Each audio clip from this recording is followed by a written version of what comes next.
High to all. ਚਲੋ ਆਪਾਂ ਜਿਵੇਂ ਆਪਾਂ ਪਹਿਲਾਂ ਸੀਰੀਜ਼ ਸਟਾਰਟ ਕਰਦੇ ਪਏ ਸੀ, ਪਹਿਲੇ 200 ਕੁਐਸਚਨ 220 ਕੁਐਸਚਨ ਕੀਤੇ, ਹੁਣ ਆਪਾਂ ਅੱਗੇ ਸਟਾਰਟ ਕਰਦੇ ਹਾਂ। ਅਤੇ ਇੱਕ ਬਹੁਤ ਅੱਛੀ ਗੱਲ ਕਿ ਥੋੜ੍ਹੇ ਦਿਨ ਪਹਿਲਾਂ ਇੱਕ ਬੱਚਾ ਐਗਜ਼ਾਮ ਦੇਣ ਗਿਆ ਸੀ ਮਾਰਕਫੈਟ ਦਾ, ਅਤੇ ਉਹਨਾਂ ਨੇ ਕਿਹਾ ਕਿ ਜਿਹੜੇ ਤੁਸੀਂ ਜਿੰਨੇ ਕੁਐਸਚਨਸ ਕਰਾਏ ਨੇ, ਤੁਸੀਂ ਬਹੁਤ ਸਾਰੇ ਕੁਐਸਚਨ ਇਹੋ ਜਿਹੇ ਸੀ ਜਿਹੜੇ ਮਾਰਕਫੈਟ ਦੇ ਐਗਜ਼ਾਮ 'ਚ ਸੇਮ ਟੂ ਸੇਮ ਰਿਪੀਟ ਹੋਏ। ਅਤੇ ਬਹੁਤ ਹੀ ਅੱਛੀ ਅਤੇ ਖੁਸ਼ੀ ਵਾਲੀ ਗੱਲ ਹੈ ਸਾਡੇ ਵਾਸਤੇ ਵੀ ਕਿ ਅਸੀਂ ਕੋਈ ਮਿਹਨਤ ਕਰ ਰਹੇ ਹਾਂ, ਲੋਕਾਂ ਦਾ ਫਾਇਦਾ ਹੋ ਰਿਹਾ। ਅਤੇ ਇਸ ਕਰਕੇ ਜਿੰਨੇ ਵੀ ਅਸੀਂ ਕੁਐਸਚਨ ਕਰਾ ਰਹੇ ਇਹਨਾਂ ਦੇ ਨੋਟਸ ਬਣਾਓ ਅਤੇ ਆਪਦੇ ਜਦੋਂ ਵੀ ਐਗਜ਼ਾਮ ਦੇਣ ਜਾਓ ਇੱਕ ਵਾਰ ਸ਼ਾਰਟ ਨੋਟਸ ਪੜ੍ਹ ਕੇ ਜ਼ਰੂਰ ਜਾਓ, ਠੀਕ ਹੈ ਜੀ। ਤਾਂ ਸਟਾਰਟ ਕਰਦੇ ਹਾਂ। The Vivekananda rock memorial is situated at which of the following places. ਕਿ ਜਿਹੜਾ ਵਿਵੇਕਾਨੰਦ ਰੋਕ ਮੈਮੋਰੀਅਲ ਹੈ ਉਹ ਬੰਬੇ, ਤ੍ਰਿਵੇਂਦਰਮ, ਪੌਂਡੀਚੇਰੀ ਅਤੇ ਕੰਨਿਆ ਕੁਮਾਰੀ, ਇਹਨਾਂ ਚਾਰਾਂ 'ਚੋਂ ਕਿੱਥੇ ਬਣਿਆ ਹੋਇਆ? ਤਾਂ ਜਿਹੜਾ ਵਿਵੇਕਾਨੰਦ ਰੋਕ ਮੈਮੋਰੀਅਲ ਹੈ ਉਹ ਬਣਿਆ ਕੰਨਿਆ ਕੁਮਾਰੀ 'ਚ। ਕਿੱਥੇ ਬਣਿਆ ਜੀ? ਉਹ ਕੰਨਿਆ ਕੁਮਾਰੀ 'ਚ। ਹੁਣ ਇਹਦੇ ਬਾਰੇ ਕੁਛ 2-3 ਗੱਲਾਂ ਦੇਖੋ। ਜਿਹੜਾ ਵਿਵੇਕਾਨੰਦ ਰੋਕ ਮੈਮੋਰੀਅਲ ਹੈ ਇਹ ਕਿਹਨੇ ਬਣਾਇਆ ਸੀ? ਇਹ ਬਣਾਇਆ ਸੀ 1970 'ਚ। ਕਦੋਂ ਬਣਾਇਆ ਗਿਆ ਸੀ? 1970 'ਚ ਬਣਾਇਆ ਗਿਆ ਸੀ, ਠੀਕ ਹੈ। ਕਿਹਦੇ ਓਨਰ 'ਚ? ਸਵਾਮੀ ਵਿਵੇਕਾਨੰਦ ਦੇ। ਹੁਣ ਇਹਦਾ ਮੇਨ ਪਰਪਸ ਕੀ ਹੈ, ਕਿਉਂ ਬਣਾਇਆ ਗਿਆ ਸੀ? ਇੱਥੇ ਇਹਨਾਂ ਨੂੰ ਐਨਲਾਈਟਮੈਂਟ ਹੋਈ ਸੀ, ਮੋਕਸ਼ ਦੀ ਪ੍ਰਾਪਤੀ ਹੋਈ ਸੀ। ਹੁਣ ਇਹ ਮਸ਼ਹੂਰ ਕਿਉਂ ਹੈ? ਕਿਉਂਕਿ ਜਿਹੜੇ ਰੋਕ ਹੈ ਨਾ, ਜਿਹੜਾ ਪੱਥਰ ਹੈ ਜਿੱਥੇ ਬਣਾਇਆ ਗਿਆ ਵਿਵੇਕਾਨੰਦ ਰੋਕ ਮੈਮੋਰੀਅਲ, ਉੱਥੇ ਜਿਹੜੀ ਪਾਰਵਤੀ ਜੀ ਸੀ ਉਹਨਾਂ ਨੇ ਤਪ ਕੀਤਾ ਸੀ ਸ਼ਿਵ ਜੀ ਵਾਸਤੇ, ਠੀਕ ਹੈ। ਅਤੇ ਜਿਹਨੂੰ ਆਪਾਂ ਗੋਡਸ ਕੰਨਿਆ ਕੁਮਾਰੀ ਵੀ ਕਹਿੰਦੇ ਹਾਂ, ਤਾਂ ਕੰਨਿਆ ਕੁਮਾਰੀ ਪਾਰਵਤੀ ਜੀ ਨੂੰ ਕਹਿੰਦੇ ਹਾਂ, ਉਹਨਾਂ ਨੇ ਤਪ ਕੀਤਾ ਸੀ ਸ਼ਿਵ ਜੀ ਵਾਸਤੇ, ਜਿਸ ਕਰਕੇ ਇਹ ਪੱਥਰ ਬਹੁਤ ਮਸ਼ਹੂਰ ਹੋਇਆ। ਅਤੇ ਇੱਥੇ ਹੀ ਵਿਵੇਕਾਨੰਦ ਜੀ ਨੂੰ ਮੋਕਸ਼ ਦੀ ਪ੍ਰਾਪਤੀ ਹੋਈ ਸੀ। ਕਿਸ ਕਦੋਂ? ਐਨਲਾਈਟਮੈਂਟ ਦੀ ਪ੍ਰਾਪਤੀ ਹੋਈ ਸੀ। ਅਤੇ ਹੈ ਕਿੱਥੇ? ਕੰਨਿਆ ਕੁਮਾਰੀ 'ਚ, ਠੀਕ ਹੈ। ਬਣਾਇਆ ਕਿਦੋਂ? 1970 'ਚ। ਕੁਛ ਨੇ ਵੀ ਆਸ ਕਰਦਾ ਕਿੰਨਾ ਦੇ ਓਨਰ 'ਚ ਬਣਾਇਆ ਗਿਆ? ਤਾਂ ਸਵਾਮੀ ਵਿਵੇਕਾਨੰਦ ਜੀ। ਸਮਝ ਆ ਗਿਆ ਜੀ? ਚਲੋ ਆਪਾਂ ਅਗਲਾ ਕੁਐਸਚਨ ਕਰਦੇ ਹਾਂ। ਵਿਜੇ ਸਤੰਭ ਇਜ਼ ਸਿਟੂਏਟਿਡ ਇਨ। ਹੁਣ ਵਿਜੇ ਸਤੰਭ ਕਿੱਥੇ ਬਣਿਆ ਹੋਇਆ? ਦੇਖੋ ਵਿਜੇ ਸਤੰਭ ਮੈਂ ਆਪ ਗਿਆ ਹੋਇਆ ਉੱਥੇ, ਠੀਕ ਹੈ ਜੀ। ਤਾਂ ਵਿਜੇ ਸਤੰਭ ਦੱਸੋ ਕਿੱਥੇ ਬਣਿਆ? ਤੁਹਾਡੇ ਸਾਹਮਣੇ ਤੁਸੀਂ ਆਪਦੇ ਆਪਸ਼ਨ ਲਾਓ ਜੋ ਤੁਸੀਂ ਲਾਉਣਾ ਚਾਹੁੰਦੇ ਹੋ। ਤਾਂ ਵਿਜੇ ਸਤੰਭ ਚਿੱਤੌੜ 'ਚ ਬਣਿਆ। ਉੱਥੇ ਇੱਕ ਚਿੱਤੌੜਗੜ੍ਹ ਦਾ ਕਿਲ੍ਹਾ ਹੈ, ਪਹਾੜ ਦੇ ਉੱਤੇ ਬਣਿਆ, ਉੱਥੇ ਬਣਿਆ। ਕਿਉਂਕਿ ਮੈਂ ਆਪ ਗਿਆ ਇਸ ਕਰਕੇ ਮੈਂ ਤੁਹਾਨੂੰ ਦੱਸ ਰਿਹਾ। ਵਿਜੇ ਸਤੰਭ ਕਿੱਥੇ ਬਣਿਆ? ਚਿੱਤੌੜਗੜ੍ਹ 'ਚ ਬਣਿਆ, ਚਿੱਤੌੜ ਦੇ ਕਿਲ੍ਹੇ ਦੇ ਕੋਲ, ਠੀਕ ਹੈ। ਹੁਣ ਇਹ ਜਿਹੜਾ ਸਤੰਭ ਹੈ ਬਣਿਆ ਕਦੋਂ ਸੀ? ਵਿਜੇ ਸਤੰਭ ਇਹ ਬਣਿਆ ਸੀ 1448 'ਚ। ਹੁਣ ਇਹ ਸਤੰਭ ਬਣਾਇਆ ਕਿਉਂ ਗਿਆ?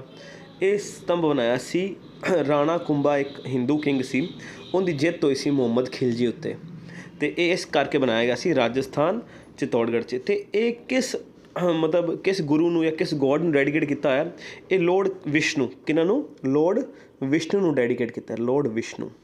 ਮੇਨ ਕੁਐਸਚਨ ਇਹ ਆਸਕਦਾ ਹੈ ਕਿ ਬਣਾਇਆ ਕਿੰਨੇ ਸੀ? ਤਾਂ ਰਾਣਾ ਕੁੰਭਾ ਰਾਜਾ ਸੀ ਮੇਵਾੜ ਦਾ, ਉਹਨੇ ਬਣਾਇਆ ਸੀ। ਕਿਦੋਂ? 1448 'ਚ। ਕਿਹਦੇ ਖਿਲਾਫ ਲੜਾਈ ਹੋਈ ਸੀ ਜਿਹਦੀ ਜਿੱਤ 'ਤੇ? ਇਹ ਮੁਹੰਮਦ ਖਿਲਜੀ ਦੀ, ਠੀਕ ਹੈ ਜੀ। ਚਲੋ ਆਪਾਂ ਕਰਦੇ ਹਾਂ ਅਗਲਾ ਸਵਾਲ। The famous Sphinx is located in. The famous Sphinx is located in. ਹੁਣ ਇਹ ਸਫਿਨਕਸ ਹੁੰਦੇ ਕੀ ਨੇ? ਤੁਸੀਂ ਵੇਖਿਆ ਹੋਊਗਾ ਇੱਕ ਵੱਡੇ ਐਵੇਂ ਇਜਿਪਟ ਦੇ ਵਿੱਚ ਬੰਦਿਆਂ ਦੇ ਪੁਤਲੇ ਬਣੇ ਹੁੰਦੇ ਨੇ ਜਿਹਦੇ 'ਚ ਪੂਰਾ ਚਿਹਰਾ ਬਣਿਆ ਹੁੰਦਾ ਬੰਦੇ ਦਾ, ਠੀਕ ਹੈ, ਵੱਡੇ ਉਹਨਾਂ ਨੂੰ ਸਫਿਨਕਸ ਕਿਹਾ ਜਾਂਦਾ, ਠੀਕ ਹੈ। ਅਤੇ ਇਹ ਹੁੰਦੇ ਕਿੱਥੇ ਨੇ? ਇਹ ਜਿਵੇਂ ਮੈਂ ਤੁਹਾਨੂੰ ਬੋਲ ਕੇ ਦੱਸ ਹੀ ਦਿੱਤਾ ਕਿ ਇਹ ਇਜਿਪਟ 'ਚ ਬਣਾਏ ਜਾਂਦੇ, ਕਿਉਂਕਿ ਪਿਰਾਮਿਡ ਹੁੰਦੇ ਨਾ, ਪਿਰਾਮਿਡ ਦੇ ਉੱਤੇ ਬਣੇ ਹੁੰਦੇ ਨੇ, ਠੀਕ ਹੈ ਜੀ। ਇਹ ਕੁਛ ਨਾ ਇਸ ਤਰ੍ਹਾਂ ਬਣਿਆ ਹੁੰਦਾ ਕਿ ਅੱਗੇ ਇੱਕ ਇਨਸਾਨ ਦਾ ਸਰੀਰ ਹੁੰਦਾ, ਇਨਸਾਨ ਦਾ ਸਿਰ ਲੱਗਿਆ ਹੁੰਦਾ, ਅਤੇ ਜਿਹੜੀ ਬੋਡੀ ਹੁੰਦੀ ਹੈ ਉਹਦੇ 4 ਪੈਰ ਹੁੰਦੇ ਨੇ। ਸਿਰ ਤੋਂ ਇਨਸਾਨ ਲੱਗਦਾ, ਇੱਥੋਂ ਜਾਨਵਰ ਵਰਗਾ ਲੱਗਦਾ, ਅਤੇ ਜਿਹੜੇ ਇਹਦੇ ਵਿੰਗਸ ਨੇ ਦੋਨੇ ਪਾਸੇ ਇੱਕ ਪੰਖ ਨੇ, ਉਹ ਬਰਡਸ ਤਰ੍ਹਾਂ ਹੁੰਦੇ ਨੇ। ਸ਼ੇਰ ਤਰ੍ਹਾਂ ਦੀ ਬੋਡੀ ਹੈ, ਇਨਸਾਨ ਵਾਲਾ ਸਿਰ ਹੁੰਦਾ, ਤਾਂ ਜਿਹੜੇ ਇਹਦੇ ਪੰਖ ਨੇ ਉਹ ਹੁੰਦੇ ਨੇ ਬਰਡਸ ਤਰ੍ਹਾਂ, ਮਤਲਬ ਪੰਛੀਆਂ ਤਰ੍ਹਾਂ। ਅਤੇ ਇਹ ਪੂਰੀ ਸਟਰਕਚਰ ਤੁਸੀਂ ਵੇਖੋਗੇ ਇਜਿਪਟ 'ਚ ਬਣੀ ਹੁੰਦੀ ਹੈ, ਬੜੀ ਸੋਹਣੀ ਹੈ, ਅਤੇ ਪਿਰਾਮਿਡਸ ਦੇ ਵਿੱਚ ਹੀ ਬਣੀ ਹੁੰਦੀ ਹੈ। ਉਹਨੂੰ ਕਹਿੰਦੇ ਨੇ ਸਫਿਨਕਸ। ਇਹ ਕਿੱਥੇ ਮਿਲਣਗੇ? ਇਜਿਪਟ 'ਚ ਮਿਲਣਗੇ, ਠੀਕ ਹੈ ਜੀ। ਅਗਲਾ ਕਰਦੇ ਹਾਂ। ਵੇਅਰ ਇਜ਼ ਮੱਕਾ ਲੋਕੇਟਿਡ? ਇਹ ਤਾਂ ਸਾਰਿਆਂ ਨੂੰ ਪਤਾ ਹੈ। ਮੱਕਾ ਇੱਕ ਬਹੁਤ ਹੀ ਪਵਿੱਤਰ ਜਗ੍ਹਾ ਹੈ। ਇਹ ਇਸਲਾਮ ਧਰਮ ਦੇ ਜਿਹੜੇ ਮੁਸਲਮਾਨ ਨੇ ਇਹ ਜ਼ਿੰਦਗੀ 'ਚ ਇੱਕ ਵਾਰੀ ਜ਼ਰੂਰ ਮੱਕਾ ਜਾਂਦੇ ਨੇ। ਅਤੇ ਮੱਕਾ ਕਿੱਥੇ ਬਣਿਆ? ਮੱਕਾ ਬਣਿਆ ਸਾਊਦੀ ਅਰਬ 'ਚ। ਕਿੱਥੇ ਬਣਿਆ ਜੀ? ਸਾਊਦੀ ਅਰਬ 'ਚ ਮੱਕਾ ਬਣਿਆ, ਸਾਊਦੀ ਅਰਬ, ਠੀਕ ਹੈ ਜੀ। ਅਗਲਾ question. The largest island in the world is. ਦੁਨੀਆ 'ਚ ਸਭ ਨਾਲੋਂ ਵੱਡਾ ਆਈਸਲੈਂਡ ਕਿਹੜਾ? ਠੀਕ ਹੈ, ਦੁਨੀਆ 'ਚ ਸਭ ਨਾਲੋਂ ਵੱਡਾ ਆਈਸਲੈਂਡ ਹੈ ਗ੍ਰੀਨਲੈਂਡ। ਕਿਹੜਾ ਜੀ? ਗ੍ਰੀਨਲੈਂਡ। ਅਤੇ ਇਹ ਬਣਿਆ ਕਿੱਥੇ ਹੋਇਆ? ਇਹ ਆਰਕਟਿਕ ਅਤੇ ਐਟਲਾਂਟਿਕ ਓਸ਼ਨ ਦੇ ਵਿਚਕਾਰ ਬਣਿਆ, ਠੀਕ ਹੈ। ਆਰਕਟਿਕ ਅਤੇ ਐਟਲਾਂਟਿਕ ਓਸ਼ਨ ਦੇ ਵਿਚਕਾਰ ਬਣਿਆ, ਠੀਕ ਹੈ ਜੀ। ਅਗਲਾ ਕੁਐਸਚਨ ਕਰਦੇ ਹਾਂ। The first spaceship to hit moon was. ਜਿਹੜੀ ਪਹਿਲੀ ਸਪੇਸਸ਼ਿਪ ਹੈ ਜਿਹੜੀ ਮੂਨ 'ਤੇ ਪਹੁੰਚੀ ਸੀ। The first spaceship to hit moon was ਇਹ ਸੀ ਲਿਊਨਿਕ 2। ਕਿਹੜੀ ਹੈ ਜੀ? ਲਿਊਨਿਕ 2। ਠੀਕ ਹੈ ਜੀ। ਅਗਲਾ ਕਰਦੇ ਹਾਂ। The first Indian state to pass the Lokayukta bill in 2011। ਦੇਖੋ ਦੋ ਅਲੱਗ-ਅਲੱਗ ਸਵਾਲ ਨੇ। ਪਹਿਲਾਂ ਇਹ ਕੁਐਸਚਨ ਆਸਕ ਕਰਦਾ ਕਿ ਪਹਿਲੀ ਸਟੇਟ ਕਿਹੜੀ ਹੈ ਜਿਹਨੇ ਲੋਕਾਯੁਕਤ ਬਿੱਲ ਪਾਸ ਕੀਤਾ, ਤਾਂ ਉਹ ਸੀ ਮਹਾਰਾਸ਼ਟਰ। ਠੀਕ ਹੈ ਜੀ। ਪਰ ਅਗਰ ਅੱਜ ਕਿ 2011 'ਚ ਸਭ ਤੋਂ ਪਹਿਲਾਂ ਕਿਹਨੇ ਲੋਕਾਯੁਕਤ ਬਿੱਲ ਪਾਸ ਕੀਤਾ, ਉਹ ਕੌਣ ਹੈ? ਤਾਂ ਫਿਰ ਇਹਦਾ ਆਨਸਰ ਆਏਗਾ ਉੱਤਰਾਖੰਡ। ਠੀਕ ਹੈ ਜੀ।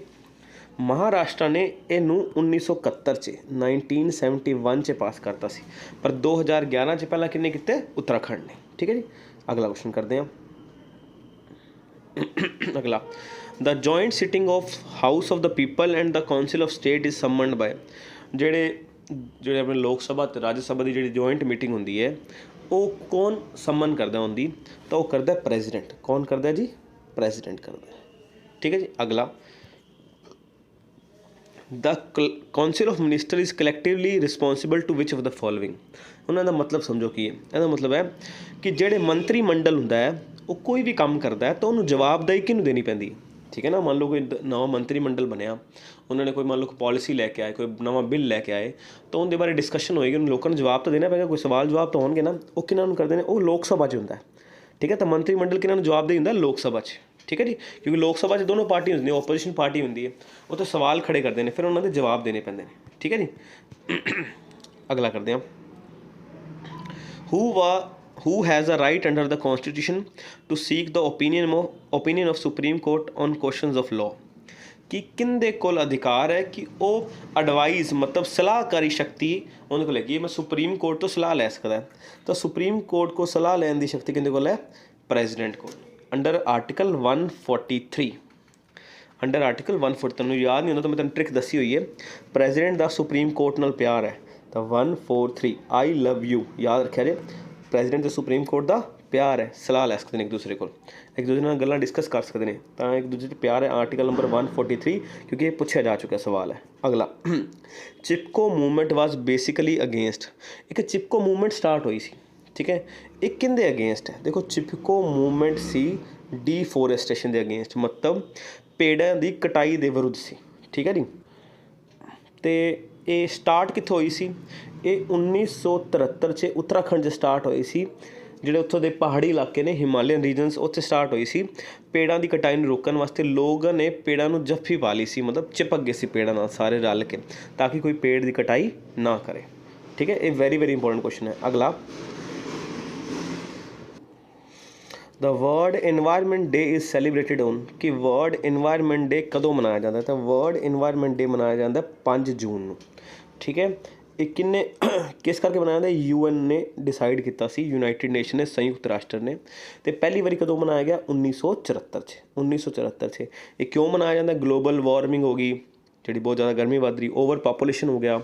ਠੀਕ ਹੈ। ਜਿੰਨਾ ਪੋਲਿਊਸ਼ਨ ਜ਼ਿਆਦਾ ਹੋ ਰਿਹਾ, ਪਾਣੀ ਦਾ ਪੋਲਿਊਸ਼ਨ ਹੋ ਗਿਆ, ਮੈਰਾਈਨ ਪੋਲਿਊਸ਼ਨ, ਸਾਰਿਆਂ ਨੂੰ ਰੋਕਣ ਵਾਸਤੇ ਵਰਲਡ ਇਨਵਾਇਰਮੈਂਟ ਡੇ ਮਨਾਇਆ ਜਾਂਦਾ ਹਰ ਸਾਲ 5 ਜੂਨ ਨੂੰ। ਠੀਕ ਹੈ ਜੀ। ਅਗਲਾ, ਬਚੇਂਦਰੀ ਪਾਲ ਇਜ਼ ਵੈਲ ਨੋਨ। ਬਚੇਂਦਰੀ ਪਾਲ ਕੌਣ ਹੈ? ਪਹਿਲਾਂ ਤਾਂ ਆਪਾਂ ਨੂੰ ਪਤਾ ਹੋਣਾ ਚਾਹੀਦਾ। ਠੀਕ ਹੈ। ਤਾਂ ਜੋ ਬਚੇਂਦਰੀ ਪਾਲ ਹੈ, ਇਹ ਇੱਕ ਮਾਊਂਟੇਨੀਅਰ ਹੈ। ਮਾਊਂਟੇਨ ਮਤਲਬ ਜੋ ਪਹਾੜਾਂ 'ਤੇ ਚੜ੍ਹਦੇ ਨੇ। ਠੀਕ ਹੈ। ਇਹ ਇੰਡੀਆ ਦੇ ਨੇ। ਠੀਕ ਹੈ ਜੀ। ਅਤੇ ਇਹਨਾਂ ਨੇ 1984 'ਚ ਮਾਊਂਟ ਐਵਰੈਸਟ ਚੜ੍ਹੀ ਸੀ। ਪਹਿਲੀ ਇੰਡੀਅਨ ਭਾਰਤੀ ਔਰਤ ਜਿਹੜੇ ਮਾਊਂਟ ਐਵਰੈਸਟ 'ਤੇ ਚੜ੍ਹੀ ਸੀ 1984 'ਚ, ਉਹ ਕੌਣ ਸੀ? ਬਚੇਂਦਰੀ ਪਾਲ। ਅਤੇ ਇਹਨਾਂ ਨੂੰ ਕਿਉਂ ਇਹ ਕੁਐਸਚਨ ਹੁਣ ਕਿਉਂ ਆਇਆ? ਕਿਉਂਕਿ 2019 'ਚ ਇਹਨਾਂ ਨੂੰ ਪਦਮ ਭੂਸ਼ਣ ਅਵਾਰਡ ਨਾਲ ਸਨਮਾਨਿਤ ਕੀਤਾ ਗਿਆ। ਇਹ ਵੈਰੀ ਇੰਪੋਰਟੈਂਟ ਗੱਲ ਹੈ। ਕੁਐਸਚਨ ਇਹ ਆ ਸਕਦਾ ਬਚੇਂਦਰੀ ਪਾਲ ਨੂੰ ਕਿਹੜਾ ਅਵਾਰਡ ਦਿੱਤਾ ਗਿਆ? ਪਦਮ ਭੂਸ਼ਣ ਅਵਾਰਡ ਦਿੱਤਾ ਗਿਆ। ਠੀਕ ਹੈ। ਅਗਲਾ, where lies the headquarter of SAARC. SAARC ਦਾ ਹੈੱਡਕੁਆਟਰ ਕਿੱਥੇ? ਦੇਖੋ ਸਾਰਕ 'ਤੇ ਬਹੁਤ ਸਾਰੇ ਸਵਾਲ ਬਣਦੇ ਨੇ। ਦੇਖੋ ਸਾਰਕ ਦਾ ਪਹਿਲਾਂ ਦਾ ਹੈੱਡਕੁਆਟਰ ਕਿੱਥੇ ਹੈ? ਕਾਠਮਾਂਡੂ 'ਚ। ਫਿਰ ਦੂਸਰਾ, ਸਾਰਕ ਦੀ ਸਥਾਪਨਾ ਕਦੋਂ ਹੋਈ? 7 ਦਸੰਬਰ 1985 'ਚ। ਅਗਲਾ, ਜਦੋਂ ਇਹ ਬਣਿਆ ਸੀ ਉਸ ਟਾਈਮ ਇਹਦੇ ਮੈਂਬਰ ਕਿੰਨੇ ਸੀ? ਉਸ ਟਾਈਮ ਇਹਦੇ ਮੈਂਬਰ ਸੀ 7। ਹੁਣ ਕਿੰਨੇ ਇਹਦੇ ਮੈਂਬਰ? 8। ਯਾਦ ਕਿਵੇਂ ਕਰਨਾ? 7 ਦਸੰਬਰ ਨੂੰ ਬਣਿਆ ਸੀ ਤਾਂ ਮੈਂਬਰ ਵੀ ਕਿੰਨੇ ਸੀ? 7। 8ਵਾਂ ਮੈਂਬਰ ਕੌਣ ਬਣਿਆ? ਅਫਗਾਨਿਸਤਾਨ। ਕਦੋਂ ਬਣਿਆ? 2005 'ਚ। ठीक है जी। ये सारी गल्लां याद रखनियां, इंपॉर्टेंट गल्लां ने। सार्क की फुल फॉर्म की है south Asian association for regional corporation. ये भी पेपर से बड़ी बारी क्वेश्चन आ चुके हैं। अगला जी, Ibn Battuta visited India during the rule of, ਜਿਹੜਾ ਇਬਨ ਬਤੂਤਾ ਸੀ ਉਹ ਇੰਡੀਆ 'ਚ ਕਿਹੜੇ ਬਾਦਸ਼ਾਹ ਦੇ, ਮੁਗਲ ਹੋ ਸਕਦਾ ਹੈ, ਤੁਗਲਕ ਹੋ ਸਕਦੇ ਨੇ, ਖਿਲਜੀ ਜਾਂ ਸੂਰੀ, ਕਿਹਦੇ ਦੌਰਾਨ ਆਇਆ ਸੀ, ਕਿਹੜੇ ਬਾਦਸ਼ਾਹ ਦੇ ਦੌਰਾਨ ਉਹ ਆਇਆ ਸੀ। ਠੀਕ ਹੈ, ਤਾਂ ਉਹ ਆਇਆ ਸੀ ਮੁਹੰਮਦ ਬਿਨ ਤੁਗਲਕ ਦੇ ਦੌਰਾਨ। ਜਦੋਂ ਮੁਹੰਮਦ ਬਿਨ ਤੁਗਲਕ ਇੰਡੀਆ ਦੇ ਵਿੱਚ ਰਾਜ ਕਰਦਾ ਸੀ ਉਸ ਟਾਈਮ 'ਤੇ ਇਬਨ ਬਤੂਤਾ ਆਇਆ ਸੀ। ਇੱਕ ਗੱਲ ਹੋਰ ਯਾਦ ਰੱਖਣੀ ਹੈ ਕਿ ਇੱਕ ਮੋਰੋਕੋ ਤੋਂ ਆਇਆ ਸੀ। ਕਿੱਥੋਂ ਆਇਆ ਸੀ ਜੀ?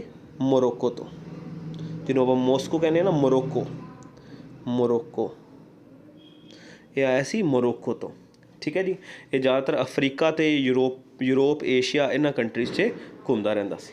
ਠੀਕ ਹੈ, ਜਿਹਨੂੰ ਕਹਿੰਦੇ ਆ ਦਰ ਇਸਲਾਮ ਦੀ ਲੈਂਡ, ਉੱਥੇ ਘੁੰਮਦਾ ਰਹਿੰਦਾ ਸੀ। ਠੀਕ ਹੈ ਜੀ। ਅਗਲਾ, the first Asian lady to swim the first Asian lady swimmer to have crossed the English Channel was, ਪਹਿਲੀ ਏਸ਼ੀਅਨ ਔਰਤ ਜਿਹਨੇ ਇੰਗਲਿਸ਼ ਚੈਨਲ ਨੂੰ ਕ੍ਰੋਸ ਕੀਤਾ ਤਾਂ ਉਹ ਕੌਣ ਸੀ? ਤਾਂ ਉਹ ਸੀ ਅਰਾਤੀ ਸਾਹਾ। ਕੌਣ ਸੀ ਜੀ? ਅਰਾਤੀ ਸਾਹਾ। ਇਹ ਕਿੱਥੋਂ ਸੀ? ਇਹ ਬੰਗਾਲ ਦੀ ਸੀ। ਕਿੱਥੋਂ ਦੀ ਸੀ ਜੀ? ਬੰਗਾਲ ਦੀ। ਇੰਡੀਅਨ ਸੀ, ਬੰਗਾਲ ਤੋਂ ਸੀ ਜੀ। ਅਤੇ ਇਹਨਾਂ ਨੇ ਕਦੋਂ ਇਹ ਇਵੈਂਟ ਕੀਤਾ ਸੀ, ਮਤਲਬ ਜਿਹੜਾ ਇੰਗਲਿਸ਼ ਚੈਨਲ ਕ੍ਰੋਸ ਕੀਤਾ ਸੀ? ਇਹ 1959 'ਚ, 1959 'ਚ। ਅਤੇ ਇਹਨਾਂ ਨੂੰ ਪਦਮ ਸ਼੍ਰੀ ਨਾਲ ਵੀ ਅਵਾਰਡ ਦਿੱਤਾ ਗਿਆ ਸੀ 1960 'ਚ। ਠੀਕ ਹੈ ਜੀ। ਅਗਲਾ, who was the political guru of MK Gandhi. ਜਿਹੜੇ ਆਪਣੇ ਮਹਾਤਮਾ ਗਾਂਧੀ ਸੀ, ਇਹਨਾਂ ਦੇ ਪੋਲੀਟੀਕਲ ਗੁਰੂ ਕੌਣ ਸੀ? ਤਾਂ ਇਹਨਾਂ ਦੇ ਪੋਲੀਟੀਕਲ ਗੁਰੂ ਸੀ ਦਾਦਾ ਭਾਈ ਗੋਪਾਲ ਕ੍ਰਿਸ਼ਨ ਗੋਖਲੇ। ਸੌਰੀ ਬਾਈ ਮਿਸਟੇਕ ਮੈਂ ਕਹਿ ਬੈਠਾ। ਇਹਨਾਂ ਦੇ ਪੋਲੀਟੀਕਲ ਗੁਰੂ ਸੀ ਗੋਪਾਲ ਕ੍ਰਿਸ਼ਨ ਗੋਖਲੇ। ਠੀਕ ਹੈ ਜੀ। ਇਹ ਇੱਕ ਨੈਸ਼ਨਲ ਕਾਂਗਰਸ ਦੇ ਲੀਡਰ ਸਨ। ਠੀਕ ਹੈ। ਅਤੇ ਇਹਨਾਂ ਦਾ ਜਨਮ ਕਦੋਂ ਹੋਇਆ ਸੀ? 1866 'ਚ, 1866 'ਚ। ਠੀਕ ਹੈ ਜੀ। ਇਹ ਮਹਾਤਮਾ ਗਾਂਧੀ ਦੇ ਮੈਂਟਰ ਸਨ। ਠੀਕ ਹੈ। ਅਗਲਾ, what the Indian federation has been called in the Indian constitution. ਜਿਹੜੀ ਇੰਡੀਅਨ ਫੈਡਰੇਸ਼ਨ ਹੈ ਉਹਨੂੰ ਕੀ ਨਾਮ ਦਿੱਤਾ ਗਿਆ ਇੰਡੀਅਨ ਸੰਵਿਧਾਨ 'ਚ, ਇੰਡੀਅਨ ਕੌਂਸਟੀਟਿਊਸ਼ਨ 'ਚ ਕਿਸ ਨਾਮ ਨਾਲ ਜਾਣਿਆ ਜਾਂਦਾ ਹੈ? ਤਾਂ ਉਹਨੂੰ ਕਹਿੰਦੇ ਨੇ ਯੂਨੀਅਨ ਆਫ ਸਟੇਟਸ। ਹੁਣ ਇਹਦਾ ਮਤਲਬ ਸਮਝਦੇ ਹਾਂ, ਕੁਐਸਚਨ ਥੋੜ੍ਹਾ ਔਖਾ ਲੱਗਿਆ ਤੁਹਾਨੂੰ। ਦੇਖੋ, ਇੰਡੀਆ ਇੱਕ ਫੈਡਰਲ ਕੰਟਰੀ ਹੈ। ਮਤਲਬ ਇੰਡੀਆ ਇੱਕ ਇਹੋ ਜਿਹੀ ਕੰਟਰੀ ਜਿੱਥੇ ਕੁਛ ਪਾਵਰਾਂ ਸਟੇਟ ਕੋਲ ਨੇ, ਕੁਛ ਪਾਵਰਾਂ ਸੈਂਟਰ ਕੋਲ ਨੇ, ਮਤਲਬ ਕੁਛ ਰਾਜ ਕੋਲ ਨੇ, ਕੁਛ ਕੇਂਦਰ ਸਰਕਾਰ ਕੋਲ ਨੇ। ਤਾਂ ਇੰਡੀਆ ਦੀ ਜਦੋਂ ਆਪਾਂ article number 1, article number 2, article number 3 ਪੜ੍ਹਨੇ ਨਾ, ਉਹਦੇ 'ਚ ਇੰਡੀਆ ਬਾਰੇ ਇੰਟਰੋਡਕਸ਼ਨ ਦਿੱਤੀ ਹੋਈ ਹੈ ਜਦੋਂ ਸੰਵਿਧਾਨ ਸ਼ੁਰੂ ਹੁੰਦਾ। ਅਤੇ ਉਹਦੇ 'ਚ ਲਿਖਿਆ ਹੈ India is a union of states. ਮਤਲਬ ਇੰਡੀਆ ਬਹੁਤ ਸਾਰੇ ਰਾਜਾਂ ਦਾ ਸੰਘ ਹੈ। ਠੀਕ ਹੈ। ਯੂਨੀਅਨ ਆਫ ਸਟੇਟ ਦਾ ਮਤਲਬ ਹੁੰਦਾ ਰਾਜਾਂ ਦਾ ਸੰਘ। ਤਾਂ ਆਪਾਂ ਨੂੰ ਪਤਾ ਹੀ ਹੈ ਇੰਡੀਆ ਬਹੁਤ ਸਾਰੇ ਰਾਜਾਂ ਨਾਲ ਮਿਲ ਕੇ ਬਣੇ ਨਾ, ਇਸ ਕਰਕੇ India is a union of states. ਅਗਲਾ ਕੁਐਸਚਨ ਕਰਦੇ ਹਾਂ। The new technology which provides the ability to create an artificial word and have people interact, it is called, ਕਿ ਦੇਖੋ ਤੁਹਾਨੂੰ ਇੱਕ ਤੁਸੀਂ ਦੇਖਿਆ ਅੱਜ ਕੱਲ੍ਹ ਗੇਮ ਚੱਲਦੀ ਹੈ, ਲੋਕ ਕੀ ਕਰਦੇ ਨੇ ਆਪਦੇ ਅੱਖਾਂ ਦੇ ਉੱਤੇ ਮਤਲਬ ਵੀਡੀਓ ਗੇਮ ਟਾਈਪ ਇੱਕ ਸਪੈਕਸ ਜੀ ਪਾ ਲੈਂਦੇ ਨੇ ਅਤੇ ਫਿਰ ਗੇਮ ਖੇਡਦੇ ਨੇ। ਉਹਨਾਂ ਨੂੰ ਇਹ ਲੱਗਦਾ ਕਿ ਉਹ ਆਪ ਗਰਾਊਂਡ 'ਚ ਚਲੇ ਗਏ ਗੇਮ ਖੇਡਣ ਵਾਸਤੇ। ਠੀਕ ਹੈ ਜੀ। ਉਹਨਾਂ ਨੂੰ ਲੱਗਦਾ ਕਿ ਅਸੀਂ ਮੈਦਾਨ 'ਚ ਖੇਡ ਹੀ ਰਹੇ ਹਾਂ, ਤਾਂ ਅੱਖਾਂ ਦੇ ਅੱਗੇ ਉਹ ਐਨਕ ਲੱਗੀ ਹੁੰਦੀ ਹੈ, ਉਹਨਾਂ ਨੂੰ ਲੱਗਦਾ ਸ਼ਾਇਦ ਅਸੀਂ ਗਰਾਊਂਡ 'ਚ ਖੇਡਦੇ ਪਏ ਹਾਂ। ਤਾਂ ਉਹਨੂੰ ਕੀ ਕਿਹਾ ਜਾਂਦਾ ਹੈ? ਉਹਨੂੰ ਕਿਹਾ ਜਾਂਦਾ ਹੈ ਵਰਚੁਅਲ ਰਿਐਲਿਟੀ। ਕੀ ਕਹਿੰਦੇ ਨੇ ਜੀ? Virtual reality. ਠੀਕ ਹੈ ਜੀ। ਅਗਲਾ ਸਵਾਲ, ਸਬਸਿਡਰੀ ਅਲਾਇੰਸ ਸਿਸਟਮ ਵਾਜ਼ ਸਟਾਰਟਿਡ ਬਾਏ। ਜਿਹੜਾ ਸਬਸਿਡਰੀ ਅਲਾਇੰਸ ਸਿਸਟਮ ਹੈ ਉਹ ਕਿਹਨੇ ਸਟਾਰਟ ਕੀਤਾ ਸੀ? ਤਾਂ ਸਬਸਿਡਰੀ ਅਲਾਇੰਸ ਸਿਸਟਮ ਵਾਜ਼ ਸਟਾਰਟਿਡ ਬਾਏ ਲਾਰਡ ਵੈਲਸਲੇ। ਕਿਹਨੇ ਕੀਤਾ ਸੀ ਜੀ? ਲਾਰਡ ਵੈਲਸਲੇ। ਠੀਕ ਹੈ ਜੀ। ਸਬਸਿਡਰੀ ਅਲਾਇੰਸ ਦਾ ਮਤਲਬ ਕੀ ਹੈ ਕਿ ਜਿੰਨੇ ਵੀ ਭਾਰਤੀ ਰਾਜੇ ਸੀ ਉਹਨਾਂ ਨੂੰ ਬ੍ਰਿਟਿਸ਼ ਆਰਮੀ ਰੱਖਣੀ ਪਏਗੀ, ਮਤਲਬ ਅੰਗਰੇਜ਼ਾਂ ਦੀ ਆਰਮੀ ਰੱਖਣੀ ਪਏਗੀ, ਆਦੀ ਆਰਮੀ ਖਤਮ ਕਰਨੀ ਪਏਗੀ। ਠੀਕ ਹੈ। ਇਹ ਕਿਹਨੇ ਸਟਾਰਟ ਕੀਤਾ ਸੀ? ਲਾਰਡ ਵੈਲਸਲੇ ਨੇ ਸਟਾਰਟ ਕੀਤਾ ਸੀ। ਠੀਕ ਹੈ ਜੀ। ਅਗਲਾ ਕਰਦੇ ਹਾਂ। Who is called the father of Indian renaissance. Renaissance ਕੀ ਹੁੰਦਾ? ਵੀ ਕੋਈ ਵੀ ਇਹੋ ਜਿਹੀ ਗਲਤ ਪ੍ਰਥਾ ਜਿਹੜੀ ਚੱਲਦੀ ਪਈ ਹੋਵੇ ਤਾਂ ਫਾਦਰ ਆਫ ਇੰਡੀਅਨ ਰੇਨੈਂਸਿਸ ਕਿਹਨੂੰ ਕਹਿੰਦੇ? ਰਾਜਾ ਰਾਮ ਮੋਹਨ ਰਾਏ ਜੀ ਨੂੰ ਕਿਹਾ ਜਾਂਦਾ। ਕਿਹਨੂੰ ਕਹਿੰਦੇ ਨੇ? ਰਾਜਾ ਰਾਮ ਮੋਹਨ ਰਾਏ ਜੀ ਨੂੰ। ਕਿਉਂ? ਕਿਉਂਕਿ ਇਹਨਾਂ ਨੇ ਸਤੀ ਪ੍ਰਥਾ ਦਾ ਖਾਤਮਾ ਕੀਤਾ ਸੀ। ਇਹ ਵੈਰੀ ਇੰਪੋਰਟੈਂਟ ਕੁਐਸਚਨ ਹੈ। ਸਤੀ ਪ੍ਰਥਾ ਕੁਐਸਚਨ ਇਹ ਆਏਗਾ ਕਿ ਫਾਦਰ ਆਫ ਇੰਡੀਅਨ ਰੇਨੈਂਸ ਕੌਣ ਹੈ? ਰਾਜਾ ਰਾਮ ਮੋਹਨ ਰਾਏ। ਕਿਉਂ? ਕਿਉਂਕਿ ਇਹਨਾਂ ਨੇ ਸਤੀ ਪ੍ਰਥਾ ਦਾ ਖਾਤਮਾ ਕੀਤਾ ਸੀ। 18ਵੀਂ ਅਤੇ 19ਵੀਂ ਸਦੀ 'ਚ ਆਪਣੇ ਭਾਰਤ 'ਚ ਬਹੁਤ ਜ਼ਿਆਦਾ ਪ੍ਰਚਲਿਤ ਸੀ इस करके उन्होंने उनका खात्मा किया सी सती प्रथा का। अगला, what is the currency of Saudi Arabia. देखो सऊदी अरब की करंसी, बड़े लोग अपने दोस्त बाहर गए होंगे, अपन पता होंगे, तो सऊदी अरब की रियाल है, की है जी, रियाल। ठीक है जी। अगला, the sports wear company Adidas belong to. जी एडिडास कंपनी आप सारे उनके शूज़ पाने, मतलब महंगे बहुत होंगे ने वैसे, पर आप उनके शूज़ पाने, वो कित्थों दी है, वो जर्मनी दी है। कित्थों दी है जी, वो जर्मनी दी है। ठीक है जी। तो दुनिया की सैकेंड लार्जेस्ट कंपनी है जी शूज़ बनाती है नाइकी तो बाद, पहले नंबर नाइकी का, सैकेंड नंबर पर एडिडास आती है। तो यूरोप के अंदर फ्रैंक फर्स्ट है यूरोप। ठीक है। अगला, the nature of winter rainfall in north western India is. जी नॉर्थ वैसटर्न इंडिया है उस जो अपना पासा हो गया पंजाब वाला पासा, उत्थे जी बारिश आती है वो किस तरह की होंगी है। ठीक है। जी अपने पंजाब साइड बारिश है वो किस तरह की होंगी है। जी अपनी नॉर्थ वैस्ट बारिश हो गई साइक्लोनिक, कि होंगी साइक्लोनिक, मतलब तूफान नाल आती है। ठीक है जी। अगला, प्लैनेटरी विंड्स कंसिस्ट ऑफ। जड़ियाँ भी तेज़ हवावां चलदियां ने उन्होंने की होंदा है। ठीक है। तो आंसर आएगा ऑल ऑफ दीज। उनके डोल्ड्रम्स भी होंगे ने, ट्रेड विंड्स भी होंगे ने, वेस्टलीज भी होंगे, तीनों होंगे। तो आंसर क्या आएगा, ऑल ऑफ दीज। ठीक है जी। अगला, NAV is normally use in respect of scheme floated by. पहले NAV का मतलब की नैट एसैट वैल्यू, मतलब होंगे है नैट एसैट वैल्यू। हुण ये यूज़ कित्थे कित्थे जाती है, ये यूज़ होंगी है म्यूचुअल फंड से। कित्थे यूज़ होंगी है जी, म्यूचुअल फंड से। NAV का फुल फॉर्म मतलब की है नैट एसैट वैल्यू। की कहते हैं इनू, नैट एसैट वैल्यू। मैं लिख देना नैट एसैट वैल्यू। ठीक है। कित्थे काम होंगी है, म्यूचुअल फंड्स से। अगला question, the HINI virus is responsible for the outbreak of which of the following in the world. एक HINI वायरस है, एक किहड़ी बीमारी फैलांदा है, जिंदे करके इहदे करके एक बहुत वड्डी बीमारी हुई सी पूरे दुनिया च, वो है स्वाइन फ्लू। किहड़ी हुई सी जी, स्वाइन फ्लू। ठीक है जी। तो ये पहली बार कदों विखेगी, 1919 च। इस करके कहते ना भी एक बार हर 100 साल बाद दुनिया च एक बहुत वड्डी बीमारी आती है। तो 1919-1920 च स्वाइन फ्लू आया सी। 2019-2020 च करोना आ गया। इस करके स्वाइन फ्लू भी बहुत गंदी बीमारी सी। ये आई क्यों सी, ये जिवें करोना आप कहने बैट तो आया सी, तो एवें स्वाइन फ्लू पिग्स तो आई सी, सूरनी जो आप कहने, पिग्स तो आई सी। एक रैसपीरेटरी प्रॉब्लम है, मतलब आपू साह की बीमारी जिवें कहते साह लैन च दिक्कत आती है। ठीक है। तो पहली बार 1919 वेखी गई सी। ठीक है जी। इहदे वायरस का नाम की H1N1 इंपॉर्टेंट है, क्योंकि अजकल करोना बड़ी ज़्यादा सवाल आ रहे ना, तो स्वाइन फ्लू भी आ सकता है। ठीक है जी। अगला question, the who amongst the following can never be a winner of Nobel prize. इन्हां चों किहड़ा बंदा नोबल प्राइज़ विनर नहीं हो सकता। पहले तुसीं समझ लो नोबल प्राइज़ विनर किहनूं किहनूं मिल सकता। देखो नोबल प्राइज़ किहनूं किहनूं मिल सकता है, या तो किसी बंदे ने कैमिस्ट्री च कोई खोज की होवे, या किसी नूं फिजिक्स करके मिल सकता है, या लिटरेचर करके मिल सकता है, या मैडिसन करके मिल सकता है, या साइकोलॉजी करके मिल सकता है। इन्हां करके किसी बंदे नूं भी नोबल प्राइज़ का अवार्ड मिलता है। ठीक है। तो हुण तुसीं आप वेखो इन्हां चों तुहानूं किहड़ी चीज़, देखो किहड़ा बंदा भी इन्हां चों जिन्हों नहीं मिल सकता, तुसीं आप चैक करो। जो मैं तुहानूं सारे ऑप्शन लिखते हैं। देखो जिहड़ा हुण ऑथर है, जिहड़ा कोई ऑथर होंदा वो लिटरेचर नाल रिलेटेड होंदा है, तो लिटरेचर नाल तो मिलदा, आप हुणे गल कीती सी। मैडिकल डॉक्टर वो भी साइंस नाल रिलेटेड मैडिकल से ही मिलती, फिजिसिस्ट नूं भी मिलती है। तो फिर कल्ला इक्को रह गया किहड़ा, जे कोई बंदा एक वर्ल्ड का फेमस म्यूजिशियन है, उन्होंने नोबल प्राइज़ विनर कदे भी नहीं हो सकता। ठीक है जी। अगला, as per the national food security act how much wheat और rice the people below poverty line will get per month at the rate of ₹3 per kilogram.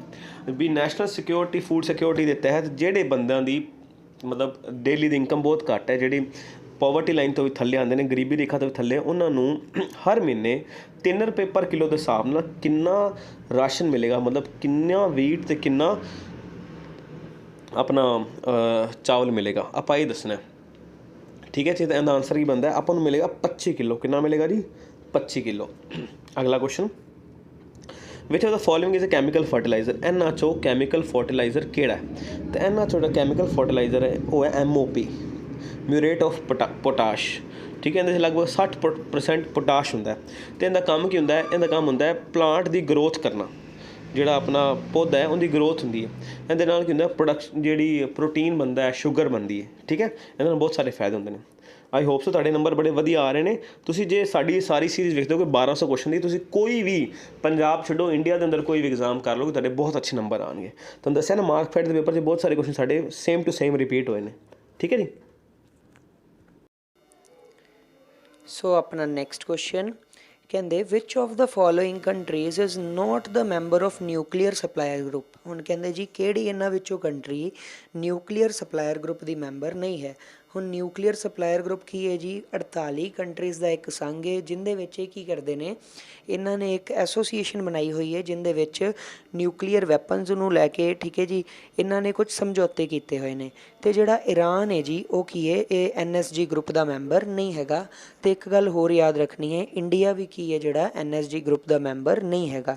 India ਨੂੰ ਇਸ ਗਰੁੱਪ 'ਚੋਂ ਐਂਟਰ ਕਰਨ 'ਚੋਂ ਨਾ ਕਰ ਰਿਹਾ ਚਾਈਨਾ ਨੂੰ ਆਪਣੇ ਲੈਵਲ 'ਤੇ ਇੱਕ ਡਰ ਹੈ, ਸ਼ਾਇਦ ਅਗਰ ਇੰਡੀਆ ਇਸ ਗਰੁੱਪ 'ਚ ਆ ਜਾਏਗਾ ਅਤੇ ਇੰਡੀਆ ਦੀ ਜਿਹੜੀ ਨਿਊਕਲੀਅਰ ਵੈਪਨਸ ਦੀ ਸ਼ਕਤੀ ਹੈ ਉਹ ਵੱਧ ਜਾਏਗੀ ਅਤੇ ਉਹ ਆਪਣੇ ਆਪ ਲਈ ਇੱਕ ਖਤਰਾ ਮਹਿਸੂਸ ਕਰਦਾ ਹੈ। ਚਲਦੇ ਹਾਂ ਜੀ ਅੱਗੇ। ਕਹਿੰਦੇ which of the following awards is given by UNESCO to those who put their efforts to popularise use of science in life. ਕਹਿੰਦੇ ਯੂਨੈਸਕੋ ਦੁਆਰਾ ਕਿਹੜਾ ਅਵਾਰਡ ਦਿੱਤਾ ਜਾਂਦਾ ਹੈ ਕਾਹਦੇ ਲਈ, ਯੂਜ਼ ਆਫ ਸਾਇੰਸ ਨੂੰ ਕੀ ਕਰਨ ਲਈ, ਪੋਪੂਲਰਾਈਜ਼ ਕਰਨ ਲਈ, ਫੈਲਾਉਣ ਲਈ। ਇਹ ਜਿਹੜਾ ਅਵਾਰਡ ਹੈ ਜੀ ਇਸ ਨੂੰ ਬੋਲਿਆ ਜਾਂਦਾ ਕਲਿੰਗਾ ਅਵਾਰਡ। ਜਿਹੜਾ ਕਲਿੰਗਾ ਅਵਾਰਡ ਹੈ ਯੂਨੈਸਕੋ ਦੁਆਰਾ ਦਿੱਤਾ ਜਾਂਦਾ ਹੈ। ਯੂਨੈਸਕੋ ਕੀ ਹੈ, United nations educational scientific and cultural organisation. 16 ਨਵੰਬਰ 1945 ਵਿੱਚ ਇਹਦੀ ਸਥਾਪਨਾ ਕੀਤੀ ਗਈ ਸੀ। ਇਹ ਕੀ ਕਰਦੀ ਹੈ ਜੀ, ਇਹ ਕੁਛ ਅਵਾਰਡਸ ਦਿੰਦੀ ਹੈ, ਕੁਛ ਨੈਸ਼ਨਲ ਵਰਲਡ ਹੈਰੀਟੇਜ ਸਾਈਟਸ ਹੁੰਦੀਆਂ ਇਹਨਾਂ ਦੀਆਂ, ਅਲੱਗ-ਅਲੱਗ ਕਲਚਰ ਨੂੰ, ਅਲੱਗ-ਅਲੱਗ ਕਹਿ ਲਓ ਚੀਜ਼ਾਂ ਨੂੰ ਪ੍ਰੋਟੈਕਟ ਕਰਨ ਦੇ ਵਾਸਤੇ। ਸੋ ਚਲਦੇ ਹਾਂ ਜੀ ਅੱਗੇ। ਕਹਿੰਦੇ world investment report is published annually by. ਕਹਿੰਦੇ ਜਿਹੜੀ ਵਰਲਡ ਇਨਵੈਸਟਮੈਂਟ ਰਿਪੋਰਟ ਹੈ ਇਹ ਐਨੂਅਲੀ ਪਬਲਿਸ਼ ਕਿਹਦੇ ਦੁਆਰਾ ਕੀਤੀ ਜਾਂਦੀ ਹੈ। ਇਹ ਜਿਹੜੀ ਵਰਲਡ ਇਨਵੈਸਟਮੈਂਟ ਰਿਪੋਰਟ ਹੈ, ਇਹ ਜਿਹੜੀ ਆਪਸ਼ਨ ਇਹ ਹੈ UNCTAD ਇਹਦੇ ਦੁਆਰਾ ਪਬਲਿਸ਼ ਕੀਤੀ ਜਾਂਦੀ ਹੈ। ਅਤੇ ਹੈ ਕਿ ਇਹਦੀ ਫੁੱਲ ਫਾਰਮ ਕੀ ਹੈ, United nation conference on trade and development. ਇਹਦੇ ਦੁਆਰਾ ਜਿਹੜੀ ਐਨੂਅਲ ਵਰਲਡ ਇਨਵੈਸਟਮੈਂਟ ਰਿਪੋਰਟ ਹੁੰਦੀ ਕੀ ਹੈ ਕਿ ਅਲੱਗ-ਅਲੱਗ ਕੰਪਨੀਜ਼ ਨੇ ਕਿਹੜੀ ਜਗ੍ਹਾ ਜਿਹੜਾ ਆਪਣਾ ਪੈਸਾ ਹੈ ਉਹ ਇਨਵੈਸਟ ਕੀਤਾ ਹੋਇਆ, ਕਿਹੜੀਆਂ ਜਿਹੜੀਆਂ ਕੰਪਨੀਜ਼ ਨੇ ਉਹ ਗਰੋ ਕਰ ਰਹੀਆਂ ਨੇ। ਚਲਦੇ ਹਾਂ ਜੀ ਅੱਗੇ। ਕਹਿੰਦੇ WiMAX is related to which one of the following. ਕਹਿੰਦੇ ਜਿਹੜਾ ਵਰਡ ਵਾਈਮੈਕਸ ਹੈ ਇਹਨਾਂ ਵਿੱਚੋਂ ਕਿਹਦੇ ਨਾਲ ਸੰਬੰਧ ਰੱਖਦਾ ਹੈ। ਜਿਹੜਾ ਵਰਡ ਵਾਈਮੈਕਸ ਹੈ ਇਹਦੀ ਫੁੱਲ ਫਾਰਮ ਹੈ ਜੀ world wide interoperability for microwave access. ਹੁਣ ਇਹ ਵਰਡ ਹੈ ਜਿਹੜਾ ਇਹ ਆਪਾਂ ਨੂੰ ਕੀ ਕਰਦਾ ਹੈ, ਇਹ ਵਾਇਰਲੈਸ ਡਾਟਾ ਟਰਾਂਸਫਰ ਦੀ ਇੱਕ ਟੈਕਨੋਲੋਜੀ ਹੈ, ਠੀਕ ਹੈ ਜੀ। ਸੋ ਇਹ ਜਿਹੜੀ ਵਾਇਰਲੈਸ ਡਾਟਾ ਟਰਾਂਸਫਰ ਦੀ ਟੈਕਨੋਲੋਜੀ ਹੈ ਕਿਹਦੇ ਨਾਲ ਰਿਲੇਟਡ ਹੋਏਗੀ, ਇਹ ਹੋਏਗੀ ਜੀ ਕਮਿਊਨੀਕੇਸ਼ਨ ਟੈਕਨੋਲੋਜੀ ਨਾਲ, ਆਪਸ਼ਨ ਡੀ।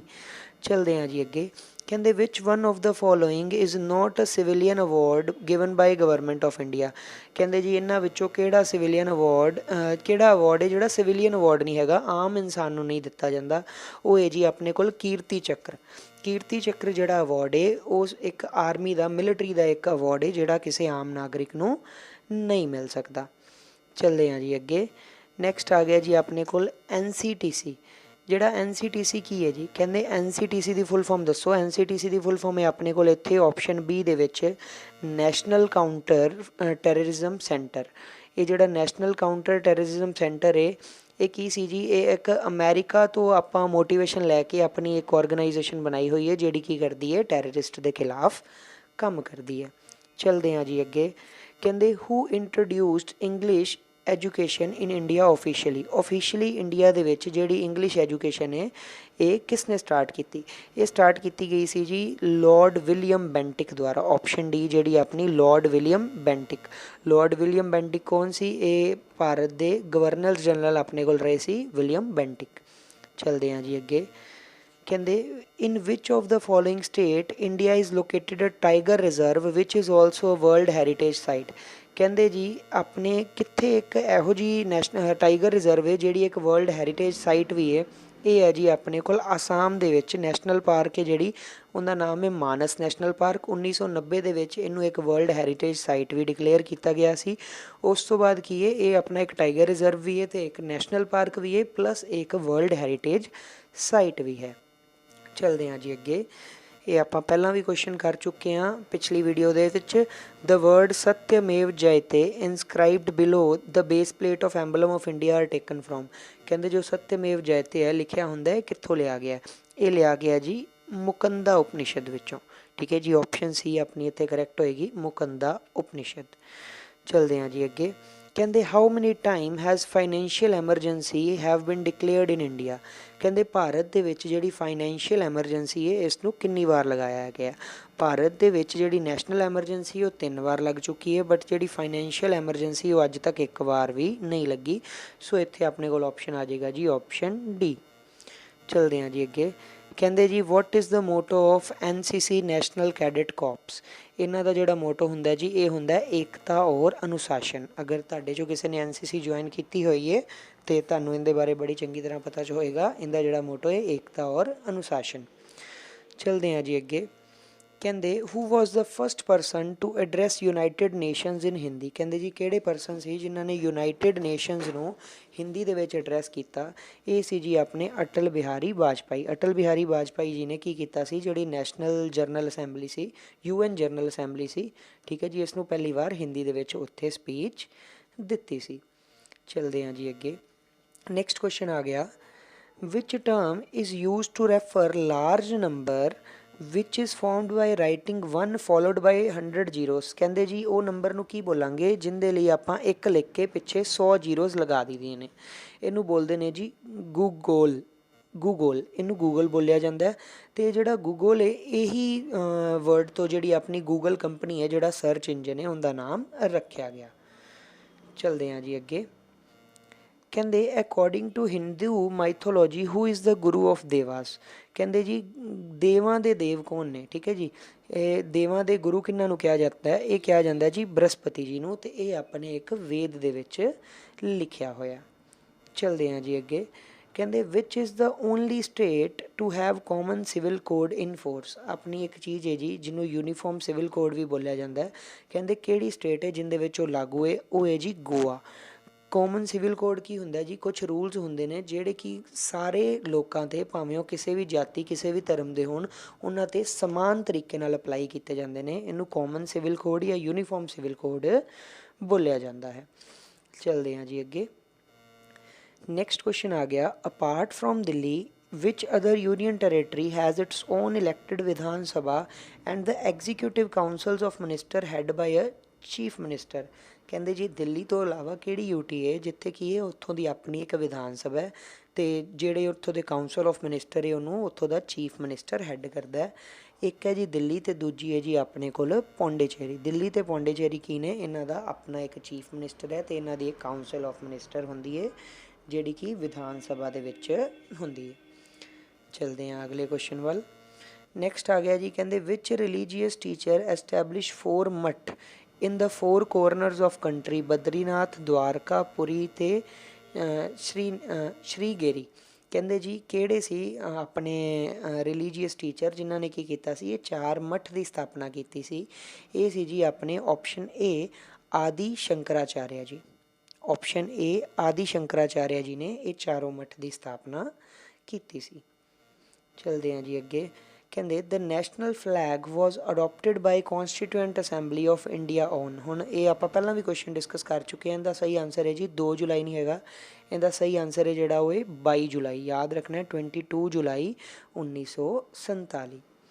ਚਲਦੇ ਹਾਂ ਅੱਗੇ।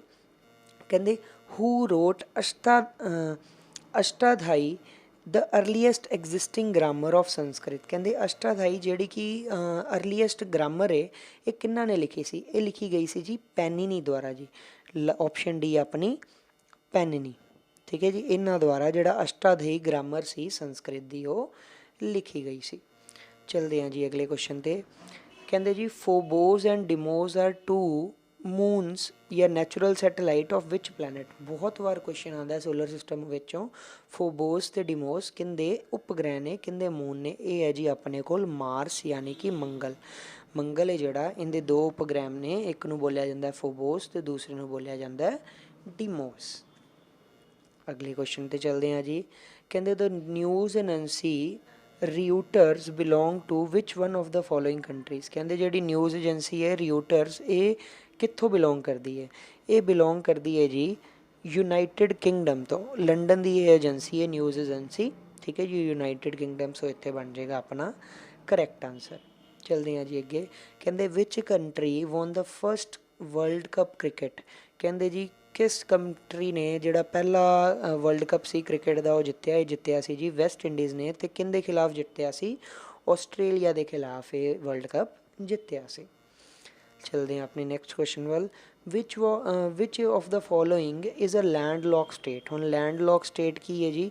ਕਹਿੰਦੇ ਜੀ ਇਹਨਾਂ ਵਿੱਚੋਂ ਕਿਹੜੀ ਇੱਕ ਲੈਂਡਲੌਕ ਸਟੇਟ ਹੈ? ਲੈਂਡਲੌਕ ਸਟੇਟ ਯਾਨੀ ਕਿ ਜਿਹੜੀ ਚਾਰੋਂ ਪਾਸੋਂ ਲੈਂਡ ਨਾਲ ਘਿਰੀ ਹੋਈ ਹੈ, ਜਿਹਦਾ ਕੋਈ ਵੀ ਹਿੱਸਾ ਸਮੁੰਦਰ ਨਾਲ ਟੱਚ ਨਹੀਂ ਕਰਦਾ। ਇਹ ਹੈ ਜੀ ਆਪਣੇ ਕੋਲ ਬਿਹਾਰ।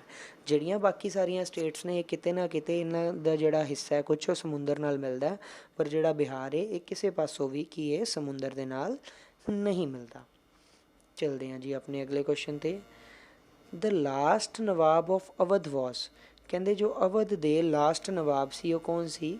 ਉਹ ਸੀ ਜੀ ਆਪਣੇ ਕੋਲ ਵਾਜਿਦ ਅਲੀ ਸ਼ਾਹ। ਆਪਸ਼ਨ ਡੀ ਆਪਣੇ ਕੋਲ ਵਾਜਿਦ ਅਲੀ ਸ਼ਾਹ ਸੀ ਜਿਹੜੇ ਆਪਣੇ ਇਹ ਲਾਸਟ ਨਵਾਬ ਸੀ 19ਵੀਂ ਸਦੀ ਦੇ ਵਿੱਚ ਇਹ ਸੀ। ਅੱਗੇ ਚਲਦੇ ਹਾਂ ਜੀ। ਕਹਿੰਦੇ who is the famous name of Haryana Kesari. ਠੀਕ ਹੈ ਜੀ, ਕਹਿੰਦੇ who is the famous with the name of Haryana Kesari. Haryana Kesari ਦੇ ਨਾਮ ਨਾਲ ਕੌਣ ਜਾਣਿਆ ਜਾਂਦਾ ਹੈ? ਇਹ ਜਾਣੇ ਜਾਂਦੇ ਨੇ ਜੀ ਪੰਡਿਤ ਨੇਕੀ ਰਾਮ ਸ਼ਰਮਾ। Option A. ਇਹ ਇੱਕ ਜਾਣੇ ਮਾਣੇ ਉੱਥੋਂ ਦੇ ਪੋਲੀਟੀਸ਼ੀਅਨ ਸੀ, ਇਹਨਾਂ ਨੂੰ ਜਾਣਿਆ ਜਾਂਦਾ ਹੈ ਹਰਿਆਣਾ ਕੇਸਰੀ, ਅਤੇ ਆਪਣੇ ਟਾਈਮ ਦੇ ਫਰੀਡਮ ਫਾਈਟਰ ਵੀ ਰਹੇ ਨੇ। ਚਲਦੇ ਹਾਂ ਜੀ ਅੱਗੇ। ਕਹਿੰਦੇ the pension of high court of ਜੱਜ ਇਜ਼ ਚਾਰਜ ਟੂ। ਕਹਿੰਦੇ ਜੀ ਜਿਹੜੀ ਹਾਈ ਕੋਰਟ ਦੇ ਜੱਜ ਦੀ ਪੈਨਸ਼ਨ ਹੁੰਦੀ ਹੈ ਉਹ ਕਿੱਥੋਂ ਲਈ ਜਾਂਦੀ ਹੈ? ਹੁਣ ਇੱਥੇ ਆਪਣੇ ਕੋਲ ਅਲੱਗ-ਅਲੱਗ ਆਪਸ਼ਨ ਨੇ। Consolidated fund of India, consolidated fund of state where he last served, consolidated funds of different state where he served, contingency fund of India. ਹੁਣ ਪਹਿਲੀ ਗੱਲ ਤਾਂ ਇਹ ਫੰਡ ਹੁੰਦਾ ਕੀ ਹੈ? ਕੰਸੋਲੀਡੇਟਿਡ ਫੰਡ ਹੁੰਦਾ ਜੀ ਜਦੋਂ ਮੰਨ ਲਓ ਆਪਣੀ ਜਿਹੜੀ ਕੰਟਰੀ ਨੂੰ ਜਿੰਨਾ ਵੀ ਰਿਵੈਨਿਊ ਇਕੱਠਾ ਹੁੰਦਾ, ਜਿਹੜੀ ਗਵਰਨਮੈਂਟ ਨੂੰ ਆਮਦਨ ਹੁੰਦੀ ਹੈ ਉਹਨੂੰ ਬੋਲਦੇ ਨੇ ਕੰਸੋਲੀਡੇਟਿਡ ਫੰਡ ਆਫ ਇੰਡੀਆ। ਇਸੇ ਤਰ੍ਹਾਂ ਹਰੇਕ ਸਟੇਟ ਦਾ ਵੀ ਹੁੰਦਾ। ਸੋ ਜਿਹੜੀ ਪੈਨਸ਼ਨ ਹੁੰਦੀ ਹੈ ਹਾਈ ਕੋਰਟ ਦੇ ਜੱਜ ਦੀ ਉਹ ਲਈ ਜਾਂਦੀ ਹੈ ਜੀ ਕੰਸੋਲੀਡੇਟਿਡ ਫੰਡ ਆਫ ਇੰਡੀਆ ਵਿੱਚੋਂ। Option A. ਚਲਦੇ ਹਾਂ ਜੀ ਅੱਗੇ। ਕਹਿੰਦੇ the president addresses the both houses of the parliament assembled together. ਕਹਿੰਦੇ ਜਿਹੜੇ ਪ੍ਰੈਜ਼ੀਡੈਂਟ ਨੇ ਇਹ ਦੋਨਾਂ ਹਾਊਸਿਸ ਨੂੰ ਕਦੋਂ ਐਡਰੈਸ ਕਰਦੇ ਨੇ? ਇਹ ਯਾਦ ਰੱਖਣਾ ਜੀ first session of each year of general election and the first session of each year. ਕਹਿੰਦੇ ਜੀ ਪਹਿਲੇ ਸੈਸ਼ਨ ਵਿੱਚ ਜਰਨਲ ਇਲੈਕਸ਼ਨ ਦੇ ਹਰੇਕ ਪਹਿਲੇ ਸੈਸ਼ਨ 'ਤੇ ਅਤੇ ਸਾਲ ਦੇ ਪਹਿਲੇ ਸੈਸ਼ਨ 'ਤੇ ਜਿਹੜੇ ਪ੍ਰੈਜ਼ੀਡੈਂਟ ਨੇ ਉਹ ਦੋਨਾਂ ਜਿਹੜੇ ਆਪਣੇ ਹਾਊਸ ਨੇ ਲੋਕ ਸਭਾ ਅਤੇ ਰਾਜ ਸਭਾ ਉਹਨਾਂ ਨੂੰ ਐਡਰੈਸ ਕਰਦੇ ਨੇ। ਚਲਦੇ ਹਾਂ ਜੀ ਅੱਗੇ। ਕਹਿੰਦੇ ਦ ਪ੍ਰੈਜ਼ੀਡੈਂਟ ਕੈਨ ਡਿਜ਼ੋਲਵ ਲੋਕ ਸਭਾ। ਕਹਿੰਦੇ ਪ੍ਰੈਜ਼ੀਡੈਂਟ ਕਦੋਂ ਲੋਕ ਸਭਾ ਨੂੰ ਡਿਜ਼ੋਲਵ ਕਰ ਸਕਦੇ ਨੇ? ਪ੍ਰੈਜ਼ੀਡੈਂਟ ਲੋਕ ਸਭਾ ਨੂੰ ਡਿਜ਼ੋਲਵ ਕਰ ਸਕਦੇ ਨੇ ਜੀ ਐਡਵਾਈਸ ਆਫ ਪ੍ਰਾਈਮ ਮਿਨਿਸਟਰ। ਜਿਵੇਂ ਪਤਾ ਹੈ ਕਿ ਜਿਹੜੀ ਲੋਕ ਸਭਾ ਇਹ ਹੋਇਆ ਕਿਹਦੀ? ਪ੍ਰਾਈਮ ਮਿਨਿਸਟਰ ਦੀ ਤਾਂ ਇਹ, ਠੀਕ ਹੈ ਜੀ। ਸੋ ਆਮ ਤੌਰ 'ਤੇ ਇਹ ਚੀਜ਼ ਕਦੇ ਨਹੀਂ ਦੇਖੀ ਗਈ ਕਿ ਪ੍ਰਾਈਮ ਮਿਨਿਸਟਰ ਖੁਦ ਕਹਿਣ ਪ੍ਰੈਜ਼ੀਡੈਂਟ ਨੂੰ ਕਿ ਲੋਕ ਸਭਾ ਨੂੰ ਡਿਜ਼ੋਲਵ ਕਰਨਾ। ਵੈਸੇ ਅਗਰ ਪੁੱਛ ਲਿਆ ਜਾਵੇ ਤਾਂ ਕੌਣ ਕਰ ਸਕਦਾ? Prime minister. ਚਲ ਆਪਣਾ ਨੈਕਸਟ ਕੁਐਸਚਨ ਆ ਗਿਆ। The power of Supreme Court of India to decide the dispute between center and states fall under its dash। ਕਹਿੰਦੇ ਪਾਵਰ ਆਫ ਸੁਪਰੀਮ ਕੋਰਟ ਜਿਹੜੀ ਕਾਹਦੀ ਕੀ ਕਰਨ ਵਾਸਤੇ? ਸੈਂਟਰ ਅਤੇ ਸਟੇਟ ਦੇ ਵਿੱਚ ਜਿਹੜੇ ਡਿਸਪਿਊਟ ਹੁੰਦੇ ਨੇ ਇਹਨਾਂ ਨੂੰ ਸੋਲਵ ਕਰਨ ਵਾਸਤੇ ਇਹ ਕਿਹਦੇ ਵਿੱਚ ਆਉਂਦੀ ਹੈ? ਇਹ ਆਉਂਦੀ ਹੈ ਜੀ ਆਪਣੇ ਕੋਲ ਇਹਦੀ ਓਰੀਜਨਲ ਜੂਰਿਸਡਿਕਸ਼ਨ ਦੇ ਵਿੱਚ। ਠੀਕ ਹੈ ਜੀ, ਇਹ ਇੱਕ ਓਰੀਜਨਲ ਉਹਦਾ ਜਿਹੜਾ ਰਾਈਟ ਹੈ। ਅਲੱਗ-ਅਲੱਗ ਟਾਈਪ ਦੀਆਂ ਜੂਰਿਸਡਿਕਸ਼ਨ ਹੁੰਦੀਆਂ, ਜਿਹੜੀ ਇਹ ਪਾਵਰ ਹੈ ਇਹ ਓਰੀਜਨਲ ਦੇ ਵਿੱਚ ਆਉਂਦੀ ਹੈ। ਚਲਦੇ ਹਾਂ ਜੀ ਅੱਗੇ। ਕਹਿੰਦੇ oath of the office is administrated to governor by the. ਕਹਿੰਦੇ ਜਿਹੜੀ oath of the office is administrated to governor, governor ਨੂੰ ਓਥ ਕਿਹਦੇ ਦੁਆਰਾ ਦਵਾਈ ਜਾਂਦੀ ਹੈ?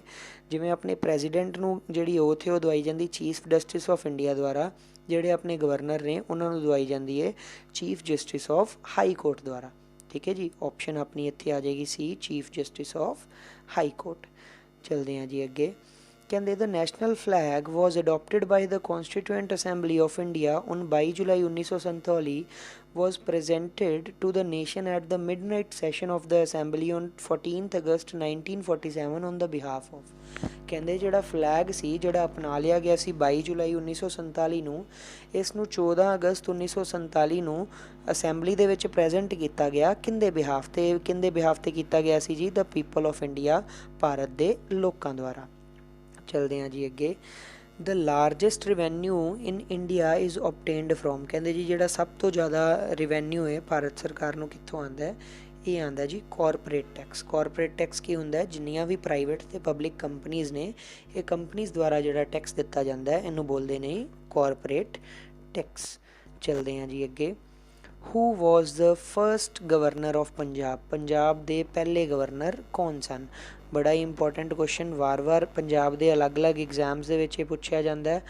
ਇਹ ਜੀ ਆਪਣੇ ਕੋਲ ਆਪਸ਼ਨ ਚੰਦੂ ਲਾਲ ਤ੍ਰਿਵੇਦੀ ਜੀ, ਜਿਹੜੇ ਫਸਟ ਗਵਰਨਰ ਨੇ ਚੰਦੂ ਲਾਲ ਤ੍ਰਿਵੇਦੀ। ਅਗਰ ਪੁੱਛ ਲਿਆ ਜਾਵੇ ਫਸਟ ਚੀਫ ਮਿਨਿਸਟਰ, ਉਹ ਸੀ ਜਿਹੜੇ ਆਪਸ਼ਨ ਸੀ ਵਿੱਚ ਦਿੱਤੇ ਹੋਏ ਨੇ ਗੋਪੀ ਚੰਦ ਭਾਰਗਵ। ਚਲਦੇ ਹਾਂ ਜੀ ਅੱਗੇ। Who was the first Punjabi novelist to get Jnanpith award, ਜਿਹੜਾ ਗਿਆਨਪੀਠ ਅਵਾਰਡ ਸੀ ਜੀ ਇਹ ਕਿਹੜੇ ਪਹਿਲੇ ਪੰਜਾਬੀ ਨੋਵਲਿਸਟ ਨੂੰ ਮਿਲਿਆ? ਇਹ ਮਿਲਿਆ ਸੀ ਜੀ ਸਰਦਾਰ ਗੁਰਦਿਆਲ ਸਿੰਘ ਜੀ ਨੂੰ, ਆਪਸ਼ਨ ਬੀ। ਕਿਸ ਚੀਜ਼ ਲਈ ਮਿਲਿਆ ਸੀ? ਇਹ ਮਿਲਿਆ ਸੀ ਜੀ ਉਹਨਾਂ ਨੂੰ ਉਹਨਾਂ ਦੇ ਅੰਨੇ ਘੋੜੇ ਦਾ ਦਾਨ ਜਿਹੜਾ ਨੋਵਲ ਸੀ ਉਹਦੇ ਲਈ। ਚਲਦੇ ਹਾਂ ਅਗਲੇ ਕੁਐਸਚਨ 'ਤੇ।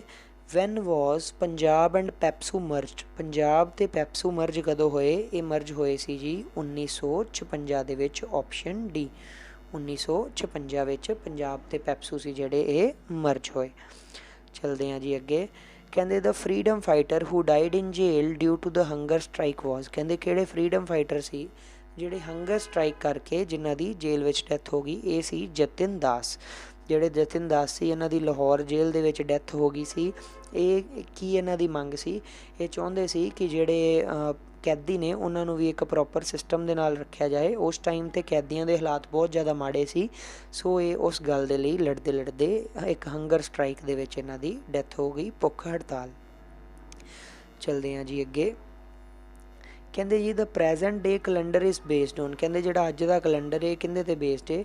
ਇਹ ਹੈ ਜੀ ਆਪਣੇ ਕੋਲ ਆਪਸ਼ਨ ਬੀ ਗ੍ਰੈਗੋਰੀਅਨ ਕੈਲੰਡਰ। ਜਿਹੜਾ ਗ੍ਰੈਗੋਰੀਅਨ ਕੈਲੰਡਰ ਹੈ ਉਹਦੇ 'ਤੇ ਜਿਹੜਾ ਆਪਣਾ ਅੱਜ ਦਾ ਕੈਲੰਡਰ ਬੇਸਡ ਹੈ। ਆਪਣੇ ਅੱਜ ਦੇ ਕੈਲੰਡਰ ਵਿੱਚ 365 ਦਿਨ ਇੱਕ ਆਮ ਸਾਲ ਦੇ ਵਿੱਚ ਅਤੇ 366 ਦਿਨ ਇੱਕ ਲੀਪ ਈਅਰ ਦੇ ਵਿੱਚ ਹੁੰਦੇ ਨੇ। 12 ਮਹੀਨੇ ਨੇ ਜਿਹੜੇ ਕਿ ਅਲੱਗ-ਅਲੱਗ ਲੈਂਥ ਦੇ ਹੈਗੇ ਨੇ। ਚਲਦੇ ਹਾਂ ਅੱਗੇ। ਕਹਿੰਦੇ ਇਨ Indian currency 1 rupees note is issued under the signature of, ਕਹਿੰਦੇ ਜਿਹੜਾ 1 ਰੁਪਏ ਦਾ ਨੋਟ ਹੈ ਅੱਜ ਕੱਲ੍ਹ ਆਮ ਤੌਰ 'ਤੇ ਦੇਖਣ ਨੂੰ ਨਹੀਂ ਮਿਲਦਾ, ਉਹ ਕਿਹਦੇ ਸਿਗਨੇਚਰ ਹੇਠ ਇਸ਼ੂ ਕੀਤਾ ਜਾਂਦਾ ਹੈ? ਉਹ ਇਸ਼ੂ ਕੀਤਾ ਜਾਂਦਾ ਜੀ ਫਾਈਨੈਂਸ ਸੈਕਟਰੀ ਦੇ ਅੰਡਰ। ਫਾਈਨਾਂਸ ਸੈਕਟਰੀ ਦੇ ਸਾਈਨ ਹੁੰਦੇ ਨੇ ministry of finance government of India ਦੇ। ਠੀਕ ਹੈ ਜੀ। ਇਹ ਕੀ ਕਰਦੇ ਨੇ? 1 ਰੁਪਏ ਦਾ ਜਿਹੜਾ ਨੋਟ ਹੈ ਉਹ ਇਸ਼ੂ ਕਰਦੇ ਨੇ। ਚਲਦੇ ਹਾਂ ਅੱਗੇ। ਕਹਿੰਦੇ ਦ ਪ੍ਰੈਂਬਲ ਆਫ ਅਵਰ ਕੌਨਸਟੀਟਿਊਸ਼ਨ ਪ੍ਰੋਵਾਈਡਡ ਦੈਟ, ਕਹਿੰਦੇ ਜਿਹੜੇ ਆਪਣੇ ਭਾਰਤ ਦੀ ਪ੍ਰਸਤਾਵਨਾ ਹੈ ਪ੍ਰੈਂਬਲ ਹੈ, ਇਹਦੇ ਵਿੱਚ ਕਿਹੜਾ ਵਰਡ ਹੈਗਾ ਜੀ? ਇਹਦੇ ਵਿੱਚ ਹੈ ਜੀ ਆਪਸ਼ਨ ਬੀ ਸੋਵਰਜੀਅਨ, ਸੋਸ਼ਲਿਸਟ, ਸੈਕੂਲਰ ਤੇ ਡੈਮੋਕ੍ਰੈਟਿਕ ਰਿਪਬਲਿਕ। 42nd ਅਮੈਂਡਮੈਂਟ ਦੇ ਵਿੱਚ ਜਿਹੜੇ 2 ਹੋਰ ਵਰਡ ਸੀ ਇਹਦੇ ਵਿੱਚ ਐਡ ਕੀਤੇ ਗਏ ਸੀ। ਚਲਦੇ ਹਾਂ ਜੀ ਅੱਗੇ। ਕਹਿੰਦੇ the name of union in the ਕਹਿੰਦੇ the name of the union given in the constitution in, Bharat ਦੇ ਵਿੱਚ ਜਿਹੜਾ ਇੱਕ ਭਾਰਤ ਸੰਘ ਹੈ ਇਹਨੂੰ ਕੀ ਨਾਮ ਦਿੱਤਾ ਗਿਆ? ਇਸ ਆਪਣੇ ਜਿਹੜੇ ਇੰਡੀਆ ਦਾ ਆਫੀਸ਼ੀਅਲ ਨਾਮ ਹੈ ਇਹ ਦਿੱਤਾ ਗਿਆ ਜੀ ਆਪਸ਼ਨ ਸੀ ਵਿੱਚ ਇੰਡੀਆ ਐਜ਼ ਭਾਰਤ। ਜਿਹੜਾ ਆਪਣਾ ਭਾਰਤ ਦਾ ਆਫੀਸ਼ੀਅਲ ਨਾਮ ਹੈ ਉਹ ਹੈ ਜੀ ਇੰਡੀਆ ਐਜ਼ ਭਾਰਤ। ਚਲਦੇ ਹਾਂ ਆਪਣੇ ਅਗਲੇ ਕੁਐਸਚਨ 'ਤੇ। The supreme court was established on, ਜਿਹੜੀ ਸੁਪਰੀਮ ਕੋਰਟ ਹੈ ਇਸ ਨੂੰ ਕਦੋਂ ਐਸਟੈਬਲਿਸ਼ ਕੀਤਾ ਗਿਆ ਸੀ? ਸੁਪਰੀਮ ਕੋਰਟ ਨੂੰ ਐਸਟੈਬਲਿਸ਼ ਕੀਤਾ ਗਿਆ ਸੀ 1950 ਦੇ ਵਿੱਚ, ਆਪਸ਼ਨ ਏ 1950। ਨੈਕਸਟ ਆ ਗਿਆ question. How many time has the preamble to the constitution of India been amended, ਕਹਿੰਦੇ ਜੀ ਆਪਣੇ ਜਿਹੜਾ ਪ੍ਰੈਂਬਲ ਹੈ ਆਪਣੀ ਪ੍ਰਸਤਾਵਨਾ ਇਸ ਨੂੰ ਕਿੰਨੀ ਵਾਰ ਅਮੈਂਡ ਕੀਤਾ ਗਿਆ? ਹੁਣੇ ਆਪਾਂ ਉੱਪਰ ਡਿਸਕਸ ਕਰਕੇ ਆਏ ਹਾਂ, ਇਸ ਨੂੰ ਇੱਕ ਵਾਰ ਸਿਰਫ ਅਮੈਂਡ ਕੀਤਾ ਗਿਆ, ਆਪਸ਼ਨ ਏ। ਮੈਂ ਦੁਬਾਰਾ ਮਾਰਕ ਕਰ ਦਿੰਦਾ ਜੀ ਆਪਸ਼ਨ ਏ। ਚਲਦੇ ਹਾਂ ਅੱਗੇ। Fundamental rights of the Indian citizen are contained in dash part of Indian constitution, ਕਹਿੰਦੇ ਜੀ ਜਿਹੜੇ ਇਨਸਾਨ ਆਪਣੇ ਮੌਲਿਕ ਅਧਿਕਾਰ ਨੇ ਇਹ ਕਿਹੜੇ ਪਾਰਟ ਦੇ ਵਿੱਚ ਦਿੱਤੇ ਗਏ ਨੇ? ਇਹ ਦਿੱਤੇ ਗਏ ਨੇ ਜੀ ਪਾਰਟ ਏ ਦੇ 3rd ਦੇ ਵਿੱਚ। ਜਿਹੜਾ ਆਪਣਾ ਪਾਰਟ 3rd ਹੈ ਇਸ ਦੇ ਵਿੱਚ ਆਪਣੇ ਮੌਲਿਕ ਅਧਿਕਾਰਾਂ ਦਾ ਜ਼ਿਕਰ ਹੈ। ਯਾਦ ਰੱਖਣਾ ਪਹਿਲੇ ਦੇ ਵਿੱਚ ਭਾਰਤ ਤੇ ਉਹਦੀਆਂ ਸਟੇਟਸ ਦਾ, ਦੂਸਰੇ ਵਿੱਚ ਸਿਟੀਜ਼ਨਸ਼ਿਪ ਦਾ, ਅਤੇ ਤੀਸਰੇ ਪਾਰਟ ਦੇ ਵਿੱਚ ਆਪਣੇ ਜਿਹੜੇ ਫੰਡਾਮੈਂਟਲ ਅਧਿਕਾਰ ਨੇ ਮੌਲਿਕ ਅਧਿਕਾਰ ਉਹਨਾਂ ਬਾਰੇ ਦੱਸਿਆ ਗਿਆ। ਚਲਦੇ ਹਾਂ ਜੀ ਅੱਗੇ। ਕਹਿੰਦੇ which high court has jurisdiction over the state Arunachal Pradesh, ਕਹਿੰਦੇ ਜੀ ਜਿਹੜੀ ਅਰੁਣਾਚਲ ਪ੍ਰਦੇਸ਼ ਹੈ ਇਹਦੇ ਉੱਪਰ ਕਿਹੜੀ ਹਾਈ ਕੋਰਟ ਹੈ ਜਿਹੜੀ ਕੰਮ ਕਰਦੀ ਹੈ? ਉਹ ਕਰਦੀ ਹੈ ਜੀ ਗੁਹਾਟੀ ਦੀ, ਆਪਸ਼ਨ ਏ ਗੁਹਾਟੀ। ਜਿਹੜੀ ਗੁਹਾਟੀ ਦੀ ਆਪਣੇ ਕੋਲ ਹਾਈ ਕੋਰਟ ਹੈ ਇਹ ਆਪਣੀ ਜਿਹੜੀ ਸਟੇਟ ਹੈ ਆਂਧਰ ਪ੍ਰਦੇਸ਼ ਅਰੁਣਾਚਲ ਪ੍ਰਦੇਸ਼ ਇਹਦੇ ਉੱਪਰ ਕੰਮ ਕਰਦੀ ਹੈ। ਚਲਦੇ ਹਾਂ ਜੀ ਅੱਗੇ। ਕਹਿੰਦੇ ਵਿਚ city of Punjab is famous for furniture goods. ਜਿਹੜੀ ਪੰਜਾਬ ਦੀ ਕਿਹੜੀ ਸਿਟੀ ਹੈ ਜਿਹੜੀ ਫਰਨੀਚਰ ਗੁੱਡਸ ਲਈ ਜਾਣੀ ਜਾਂਦੀ ਹੈ? ਇਹ ਹੈ ਜੀ ਆਪਣੇ ਕੋਲ ਦੇਖੋ ਆਪਸ਼ਨ ਇੱਥੇ ਦੇਖਦੇ ਹਾਂ, ਕੀਰਤਪੁਰ, ਕਰਤਾਰਪੁਰ, ਮਾਨਸਾ ਜਾਂ ਖੰਨਾ। ਆਪਣੇ ਕੋਲ ਹੈ ਜੀ ਕਰਤਾਰਪੁਰ। ਜਿਹੜਾ ਕਰਤਾਰਪੁਰ ਸਿਟੀ ਹੈ ਇਹ ਜਾਣੀ ਜਾਂਦੀ ਹੈ ਫਰਨੀਚਰ ਲਈ। ਚਲਦੇ ਹਾਂ ਜੀ ਆਪਣੇ ਅਗਲੇ ਕੁਐਸਚਨ 'ਤੇ। ਕਹਿੰਦੇ who was the first Jain ਤੀਰਥੰਕਾਰ। ਜਿਹੜੇ ਕਹਿੰਦੇ ਜੈਨ ਦੇ ਫਸਟ ਤੀਰਥੰਕਾਰ ਕੌਣ ਸੀ? ਇਹ ਸੀ ਜੀ ਆਪਣੇ ਕੋਲ ਆਪਸ਼ਨ ਏ ਰਿਸ਼ਭਦੇਵ। ਟੋਟਲ 24 ਹੋਏ ਨੇ ਅਤੇ ਉਹਨਾਂ ਵਿੱਚੋਂ ਜਿਹੜੇ ਪਹਿਲੇ ਸੀ ਰਿਸ਼ਭਦੇਵ ਅਤੇ ਜਿਹੜੇ ਲਾਸਟ ਸੀ ਉਹ ਸੀ ਜੀ ਮਹਾਵੀਰ। ਚਲਦੇ ਹਾਂ ਜੀ ਅੱਗੇ। ਕਹਿੰਦੇ ਹੂ ਕੋਇਨਡ ਦਾ ਨੇਮ ਪਾਕਿਸਤਾਨ। ਪਾਕਿਸਤਾਨ ਜਿਹੜਾ ਨੇਮ ਸੀ ਇਹ ਕਿਹਨਾਂ ਦਾ ਦਿੱਤਾ? ਇਹ ਦਿੱਤਾ ਸੀ ਜੀ Chaudhary Rahmat Ali Khan. Option D Chaudhary Rahmat Ali Khan. Next ਚਲਦੇ ਹਾਂ। Which scientist is known as the father of green revolution in India. ਕਹਿੰਦੇ ਜੀ ਕਿਹੜੇ ਸਾਇੰਟਿਸਟ ਨੂੰ ਭਾਰਤ ਦੇ ਰੈਵੋਲਿਊਸ਼ਨ ਦੇ ਫਾਦਰ ਕਿਹਾ ਜਾਂਦਾ ਹੈ? ਇਹ ਕਿਹਾ ਜਾਂਦਾ ਜੀ MS ਸਵਾਮੀਨਾਥਨ। ਅਗਰ ਵੈਸੇ ਪੁੱਛ ਲਿਆ ਜਾਵੇ ਕਿ ਜਿਹੜੇ ਆਪਣੇ ਵੈਸੇ ਗ੍ਰੀਨ ਰੈਵੋਲਿਊਸ਼ਨ ਦੇ ਫਾਦਰ ਕੌਣ ਨੇ, ਉਹ ਸੀ ਜੀ ਆਪਣੇ ਕੋਲ ਬਰਲੌਗ ਜੀ। ਠੀਕ ਹੈ ਜੀ, ਜਿਹੜੇ ਬਰਲੌਗ ਸੀ ਉਹ ਕੀ ਸੀ ਗ੍ਰੀਨ ਰੈਵੋਲਿਊਸ਼ਨ ਦੇ ਫਾਦਰ। ਅਤੇ ਅਗਰ father of green revolution in India ਪੁੱਛਿਆ ਜਾਵੇ, ਨਾਰਮਨ ਈ ਬਰਲੌਗ ਉਹਨਾਂ ਦਾ ਪੂਰਾ ਨਾਮ ਸੀ, ਅਤੇ ਇੰਡੀਆ ਦੇ ਨੇ MS ਸਵਾਮੀਨਾਥਨ। ਚਲਦੇ ਹਾਂ ਜੀ ਅੱਗੇ। ਕਹਿੰਦੇ ਜੀ liberty, equality and fraternity was the motto of which revolution. ਕਹਿੰਦੇ ਜੀ ਲਿਬਰਟੀ, ਇਕੁਐਲਿਟੀ ਅਤੇ ਫਰੈਟਰਨਿਟੀ ਕਿੱਥੋਂ ਦੀ ਰੈਵੋਲਿਊਸ਼ਨ ਦਾ ਮੋਟੋ ਸੀ? ਇਹ ਸੀ ਜੀ ਫਰੈਂਚ ਰੈਵੋਲਿਊਸ਼ਨ। ਤੁਸੀਂ ਕਲਾਸ 9th ਜਾਂ 10th ਦੀ ਹਿਸਟਰੀ ਵਿੱਚ ਦੇਖਿਆ ਹੋਏਗਾ, ਫਰੈਂਚ ਰੈਵੋਲਿਊਸ਼ਨ ਦਾ ਕਾਫੀ ਵੱਡਾ ਰੋਲ ਆਉਂਦਾ ਹੈ। ਉੱਥੋਂ ਆਪਣੇ ਵਾਲੀ ਜਿਹੜੀ ਇੰਡੀਪੈਂਡੈਂਸ ਹੈ ਉਹ ਵੀ ਕਾਫੀ ਹੱਦ ਤੱਕ ਅਫੈਕਟ ਹੋਈ ਸੀ। ਠੀਕ ਹੈ ਜੀ, ਉੱਥੋਂ ਕਈ ਗੱਲਾਂ ਲਈਆਂ ਗਈਆਂ ਸੀ। ਜਿਹੜੀ ਫਰੈਂਚ ਰੈਵੋਲਿਊਸ਼ਨ ਹੈ ਉਹਦੇ ਵਿੱਚ ਕਿਹੜੇ ਵਰਡਸ ਆਉਂਦੇ ਨੇ? ਲਿਬਰਟੀ, ਇਕੁਐਲਿਟੀ ਅਤੇ ਫਰੈਟਰਨਿਟੀ। ਨੈਕਸਟ ਆ ਗਿਆ ਜੀ। ਕਹਿੰਦੇ which conqueror was born in Macedonia Europe, died in Babylon Asia and buried in Alexandria Africa. ਕਹਿੰਦੇ ਜੀ ਕੌਣ ਸੀ ਜਿਨ੍ਹਾਂ ਦਾ ਬਰਥ ਜਿਹੜਾ ਯੂਰਪ ਵਿੱਚ ਹੋਇਆ, ਡੈਥ ਏਸ਼ੀਆ ਵਿੱਚ ਹੋਈ ਅਤੇ ਉਹਨਾਂ ਨੂੰ ਦਫਨਾਇਆ ਅਫਰੀਕਾ ਵਿੱਚ ਗਿਆ? ਇਹ ਸੀ ਜੀ ਅਲੈਗਜ਼ੈਂਡਰ ਦਾ ਗ੍ਰੇਟ। ਆਪਸ਼ਨ ਡੀ ਇਹਨਾਂ ਨੂੰ ਹੀ ਸਿਕੰਦਰ ਬੋਲਿਆ ਜਾਂਦਾ। ਉਮੀਦ ਕਰਦਾ ਤੁਹਾਡੇ ਕੁਐਸਚਨ ਸਾਰੇ ਅੱਛੇ ਗਏ ਹੋਣਗੇ ਅਤੇ ਤੁਸੀਂ ਇਹਨਾਂ ਨੂੰ ਨਾਲ ਨਾਲ ਨੋਟ ਕੀਤਾ ਹੋਏਗਾ। ਸੋ ਅੱਜ ਲਈ ਇੰਨਾ ਹੀ। ਹੁਣ ਆਪਾਂ ਇਹ ਵੀਡੀਓ ਅੱਗੇ ਕੰਟੀਨਿਊ ਕਰਾਂਗੇ।